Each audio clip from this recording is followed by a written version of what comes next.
secure ka na sa posisyon mo sa trabaho, huwag kang masyadong papakasigurado. At kung feeling mo lockdown mo na si Boylet at iyong-iyo na siya, huwag ka rin masyadong sure. Oh!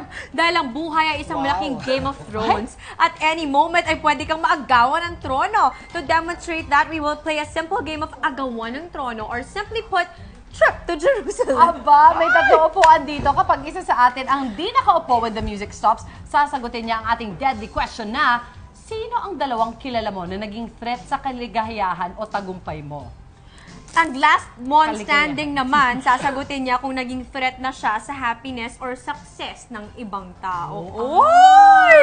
Katakot! 3 rounds, bawas ng chair, kada round, good luck competitors. Sino ang dalawang kilala mo?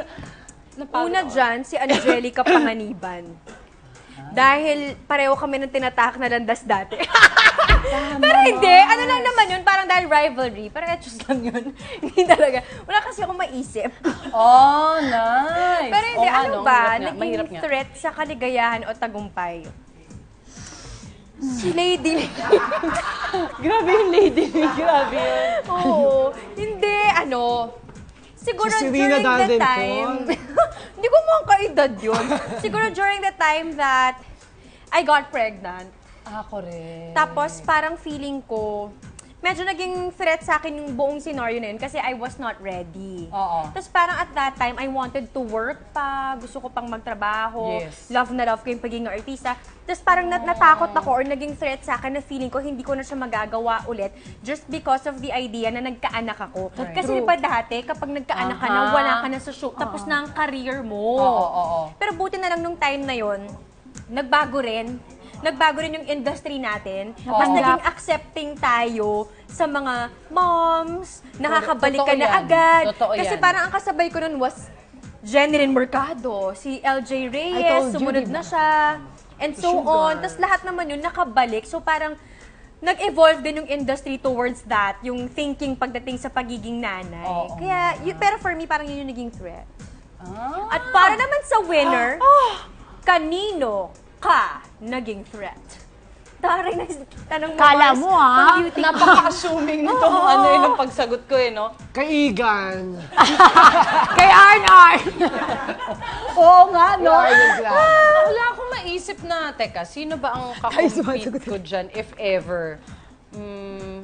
Siguro same job kasi kami ni kasi pareho kaming features, pareho kaming ganyan. So, enter frame aketch. Pero kumbaga, mas nauna siyang nakilala, parang ganyan. Tapos after a while, parang mayroon na, mas marami na akong mga nagagawang ibang jobs, parang ganon. So, baka sa kanya naging threat. Pero I think dumating doon sa point na parang nagsettle na lang siya na, ayos na to, parang ganon, okay naman. Tama parang naman. Ganyan. Feeling ko lang yun pero posibleng hindi totoo. Oo. Since naitanong naman sa'yo, yun ang feeling mo. Ay! Ayan siya. Ito na nga. How should we deal with people whom we may see as threats? That's hard kasi parang feeling ko lahat naman tayo, merong isang taong nasi-threaten tayo. Hindi man natin aminin sa sarili natin, pero lalo na kunwari, kapareho mo ng trabaho, or Correct. sa love life naman, medyo kahulma mo, or Medyo. something like that. You're right, diba? you're right. Kung may laban ka, yung parang, ay, Parang, lumalaban din siya, ganun. di ba? I think maganda yung parang you find your place na sure ka dun sa spot mo. At saka actually minsan, maganda rin yung may threat. Kasi ginagalingan mo din, di ba? totoo, May magandang Mars. office mate yung asawa mo, paganda ka rin. Huwag ka rin, parang kumbaga it's a reminder din always to put your best foot forward. And kasi Right. syempre minsan naging kampante tayo, even with our jobs, na matagal mo na ginagawa araw-araw. True. Kampante ka Petics ni. ka ni. Petics ka ni. May magaling. Ayun May na. bago. Totoo. Mas bata. Fresh. totoo! Totoo lahat yung mga sinasabi niyo. Pero doon ka din bago, bata. Yung bago, bata. Kaya Magaling. lagi kang maganda dapat. Maganda ka Totoo. naman. Kaya ngayon, naman. inaano ko naman na, di ba? Oo. Binabago ko rin yung mga bagay-bagay. Mula noon hanggang Fresh mo ngayon, kaya, isa lang ang Mars? mukha ko. Super. Kaya siguro better na rin to see those threats as a way to improve yourself. Right. Parang ganyan. I agree.